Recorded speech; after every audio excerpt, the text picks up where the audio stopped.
kulankan oo socday muddo 2 maalmood ah ayaa waxa munaasabada xiritaanka oo lagu qabtay howlka shirarka wasaaradda waxbarashada ee gobolka Sanaag ka soo qayb galay kusimaha guddoonka wasaaradda waxbarashada ee gobolka Sanaag madaxda hay'adda barnaamijkan fulineysay marti sharaf kale waxaana tababar aqooneedkan oo loo qabtay macallimiinta dugsiyada hoose dhexe degmada Arigabo wareen baa halkaas ka hadlay Jaamac Ducaale Xuseen oo ku hadlayay magaca hay'adda IS oo mashruuca tababarkan fulineysay isla markaasina ah tababar ka tirsan isla hay'addaasi waxaana uu faahfaahin ka bixiyay qodobadii ugu muhiimsanaa ee macallimiinta tababarkan ka faa'iideysanayay oo isugu jiray rag iyo haweenba ay ku barteen labada cisho ujeedooyin badan buu lahaa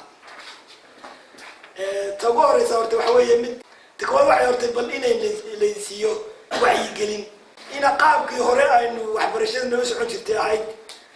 inta carruurta active ka kaliya wax la baro laga fikiro in lagu soo dari karo carruurta kale ee iyaguna special needs ka si ay u noqoto class bulshadii oo dhan ay wax ku baran karaan wasaaradda waxbarashada iyo naftigeedu waa ka faa'iideysanaysaa inay message idin gudbiso fariintii maadaama iskuulada la furayo iyo naftigeedu faa'iido u tahay ta ugu muhiimsan kale waxay haddii la ka dhigo waan ku tala jiraa inaanu macallimiintiina qayb ka xulno foomka leedii siiyey wax weyn buu ku fadhi kuwaasoo haddii la ka dhigo aan doonayno inaanu tababar yaro inta ka yara faahfaahsan